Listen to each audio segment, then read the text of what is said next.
मित्रांनो, जगातील सर्वात शक्तिशाली आणि धोकादायक शस्त्र कोणते आहे असे तुम्हाला वाटतं? अनुभव की एखादी बंदूक? नाही हो, जगातील सर्वात घातक शस्त्र तुमच्या स्वतःच्या शरीरात लपलेले आहे. ते म्हणजे तुमचा मेंदू. हो, जेव्हा हे शस्त्र तुमच्या नियंत्रणात असतं तेव्हा ते तुम्हाला यशाच्या शिखरावर पोहोचवू शकतं. पण जेव्हा हे शस्त्र तुमच्या हाताच्या बाहेर जातं तेव्हा ते हळूहळू कोणत्याही आवाजाशिवाय तुम्हाला आतून संपवून टाकतं. या शांतपणे होणाऱ्या विनाशालाच आपण म्हणतो अति विचार करणे, म्हणजेच ओव्हर थिंकिंग. कधी विचार केलाय, रात्री जेव्हा संपूर्ण जग शांत असतं तेव्हा तुमच्या डोक्यात विचारांचं एवढं मोठं वादळ का सुरू होतं? जुन्या झालेल्या चुका, भविष्याची अनामिक भीती आणि जर असं झालं नाही तर काय होईल या प्रश्नांचा मारा सुरू होतो. तुम्ही झोपायचा प्रयत्न करता, पण तुमचं मन तुम्हाला सांगतं, थांब, अजून खूप गोष्टींचा विचार करायचा बाकी आहे.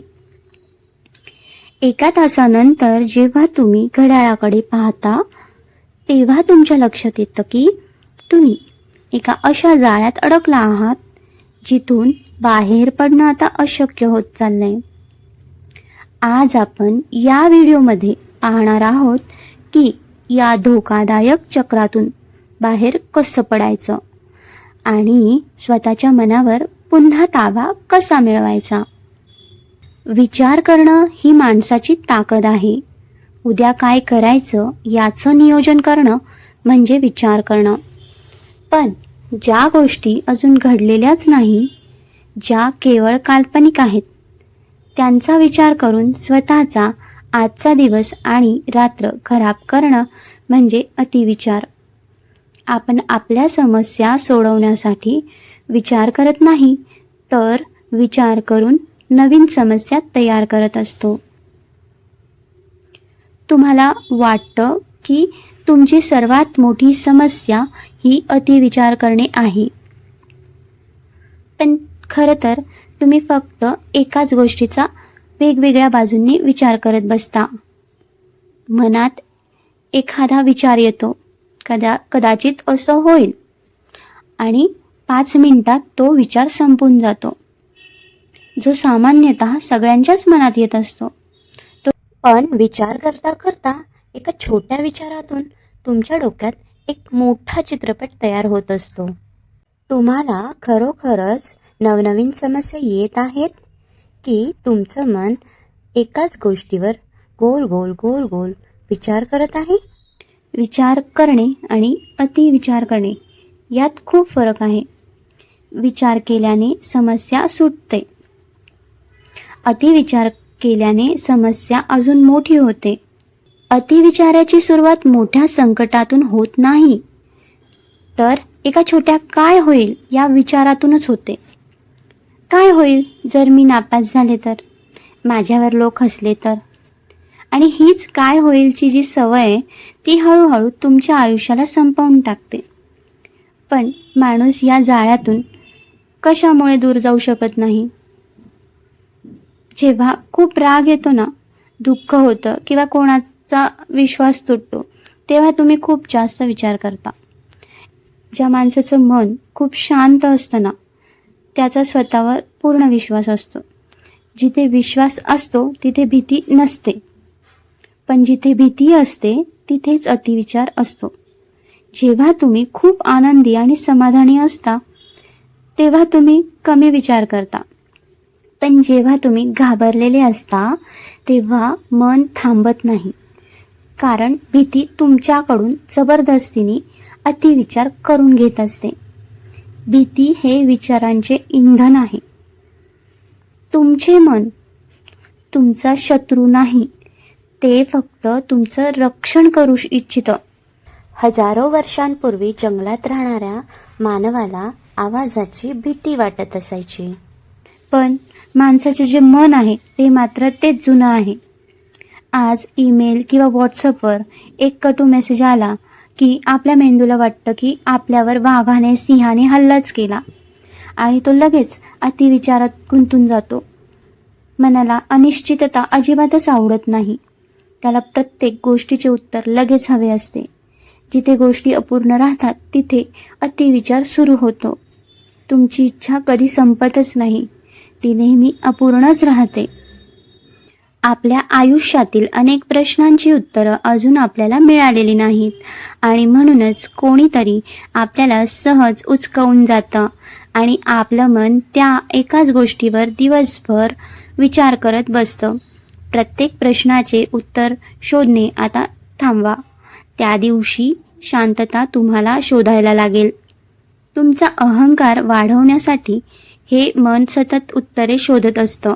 वेदना होणे गरजेचे नसते, तर त्या वेदनेबद्दल तुम्ही स्वतःच्या मनात जी कल्पना कथा चालवताना त्यामुळे ताण निर्माण होतो. तुम्हाला परिस्थितीची भीती वाटत नाही, तर लोक काय म्हणतील, लोक काय करतील याची भीती जास्त वाटते. अहंकार म्हणजे फक्त गर्व नाही, तर माझ्यासोबतच असं का होतंय ही जी एक नकारात्मक भावना तुम्ही मनात बाळगता तीच खरी अडचण आहे. ज्या दिवशी तुम्ही ही रडण्याची सवय सोडून द्याल त्या दिवशी मनाचा सर्व गोंधळ आपोआपच बंद होईल. आपण विचारांशी भांडतो, पण हीच आपली सर्वात मोठी चूक आहे. एखाद्या विचाराला तुम्ही जेवढे ढकलण्याचा प्रयत्न कराल ते तेवढ्याच ताकदीने परत येईल.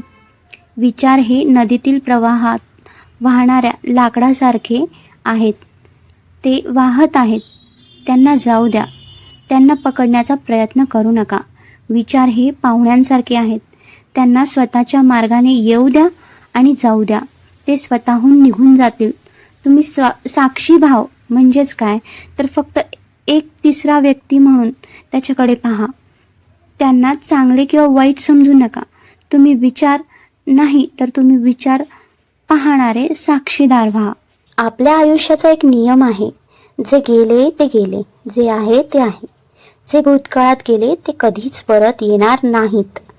ती गोष्ट कायमची संपली आहे. भूतकाळ आणि भविष्य या दोन्ही गोष्टी काल्पनिक आहेत.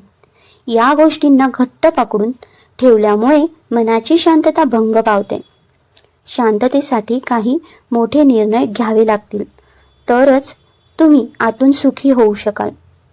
जगातील समस्या बदलत नाही, तर समस्यांकडे बघण्याचा तुमचा दृष्टिकोन बदलतो. जगातील सर्वच गोष्टी तुमच्या मनाप्रमाणे घडल्या तर तुम्हाला समाधान लाभेल असा विचार करत असाल तर तुम्ही कधीच शांत राहू शकणार नाही. यावर मग उपाय काय आहे? जेव्हा मनामध्ये अतिविचार येतात तेव्हा मनाला सतत म्हणायचं की हे जे चाललंय ना ते चालू दे. आज जे आहे ना ते उद्या नसणार आहे. मनाला सांगा की हा विचार येऊ दे, मला काही फरक पडत नाही. असे म्हणताच ना तुमच्यात आणि त्या विचारात एक अंतर निर्माण होईल आणि तो विचार आपोआपच गायब होऊन जाईल. यावर आणखीन एक सुवर्ण मंत्र म्हणजे काय माहिती आहे की हे सुद्धा निघून जाईल. होय, ही पण वेळ निघून जाईल. हीच ओव्हर थिंकिंगवर मात करण्यासाठी जगातली सर्वात मोठी ताकद आहे. मित्रांनो, ओव्हर थिंकिंगवर सर्वात सोपा आणि खात्रीशीर आणि प्रॅक्टिकल उपाय काय आहे माहिती आहे?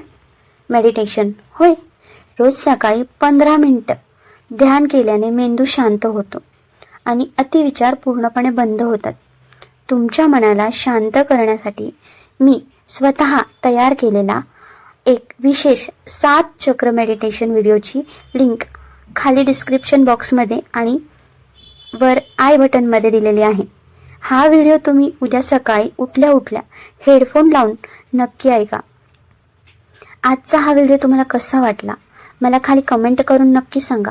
व्हिडिओ आवडला असला तर लाईक नक्की करा आणि मित्रांसोबत शेअर करा आणि आपल्या चॅनलला सबस्क्राईब करायला अजिबातच विसरू नका. शांत रहा, आनंदी रहा. जय हिंद, जय महाराष्ट्र.